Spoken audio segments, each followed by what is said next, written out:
In this video, I want to talk about corruption and the fallout from corruption. So, as you know, Yermak resigned just a few days ago, and I'm going to talk about what that process was like. But it led Putin to a full court press, including this 28-point plan going on at the same time, and Trump saying, see, that corruption is, I've told you for 3 years. That's what he just said. I'll show you that in just a moment.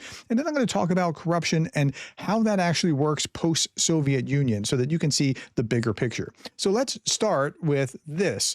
This is Yermak was in hysterics when Zelensky proposed that he resign, according to Ukrainian newspaper reports. The resignation of Andrei Yermak came after a 3-week corruption scandal. NABU received authorization for searches on November 21st, and on the 28th, detectives actually arrived at Yermak's home.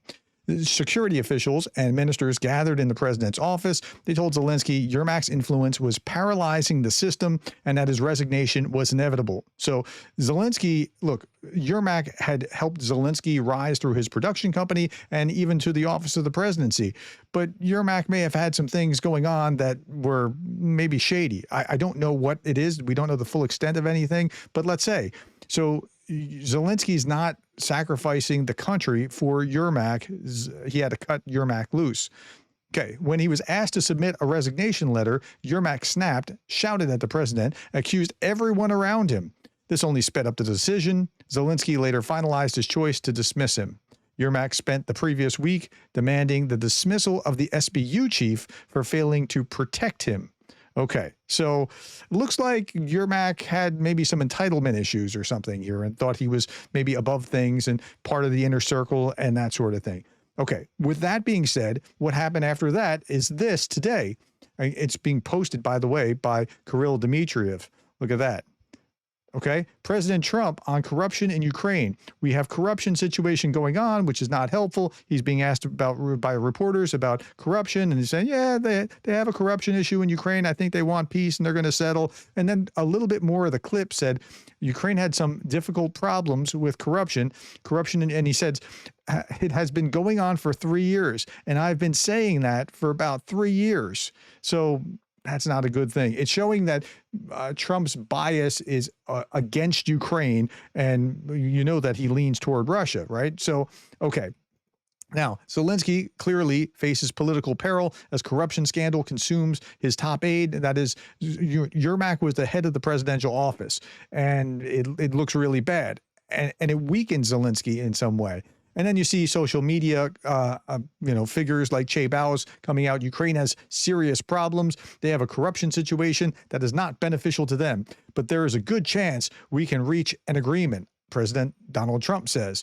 Well, here's a visual representation of what happened in the past 10 days. And it's showing Zelensky having to hold a white flag, Donald Trump with anti-corruption stamped on his chest and handcuffs. Okay, yeah. Now, I saw this and I thought, wow, okay, this is from RT. You'll soon see why Ukraine, third most corrupt country in the world, Bannon says to a British host.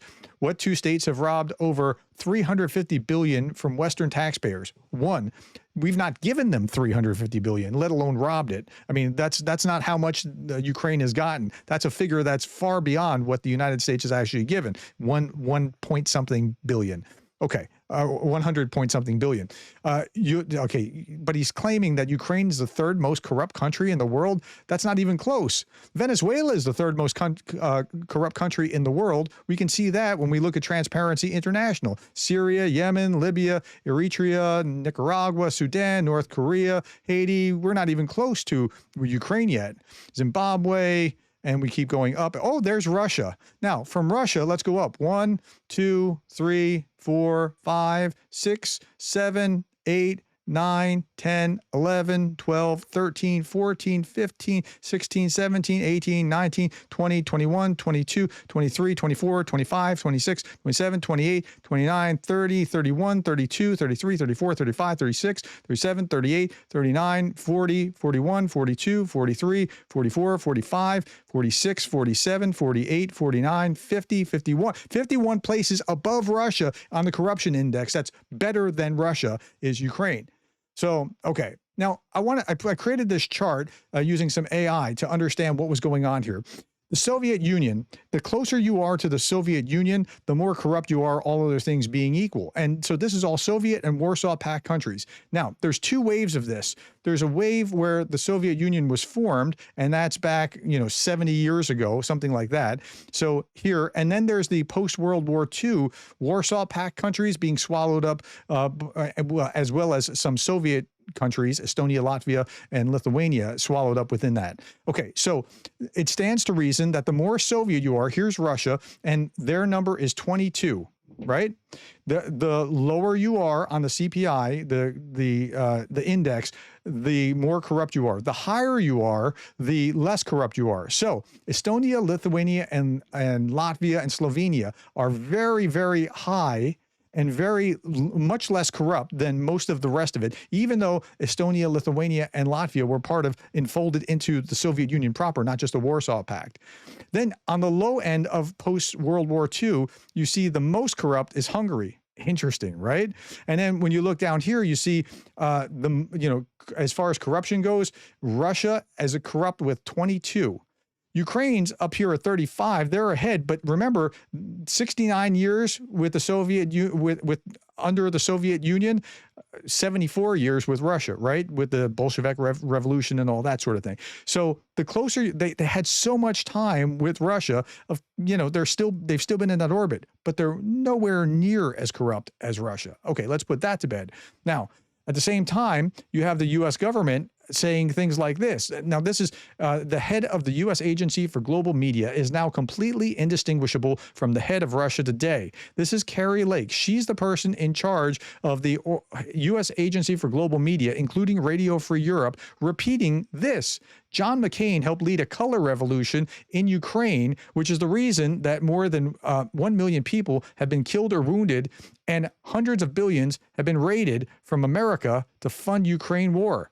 This is the head of the organization that controls Radio Free Europe now. It's repeating essentially Russian talking points, which is bizarre when you look at what's happened just today, just yesterday. Today is December 2nd, 2025. And here we have on December 1st, today, I said this yesterday in the morning, today on the anniversary of the start of the Winter War, 1939, Putin's trolls are praising Soviet Union's victory over Finland.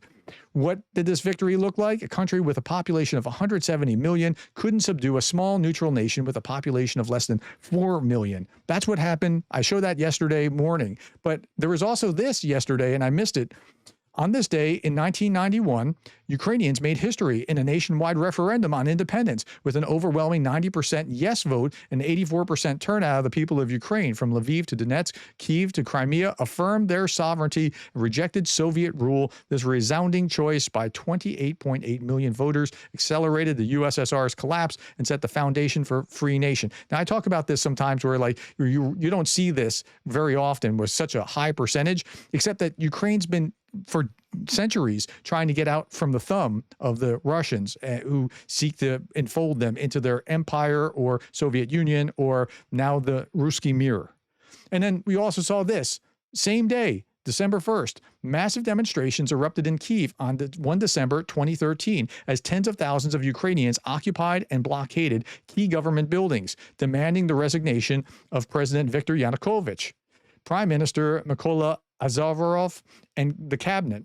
Protesters seized the Trade Union House and Kyiv City State Administration building, turning them into centers of the uprising. Clashes broke out in the evening on Bankova Street, near the presidential administration. Police initially allowed the rally to proceed, but violence escalated when several thousand protesters tried to breach the administration building using a front loader. Riot police used tear gas, truncheons, and flash grenades to push them back. Units beat unarmed demonstrators, injuring 112 activists and 45 journalists. The government responded with mixed signals. Yanukovych briefly addressed the crisis, saying, "Any bad peace is better than a good war." Listen to that. That's what Yanukovych, Putin's ally, was saying. Any bad peace is better than a good war. Everyone must observe the laws of our state.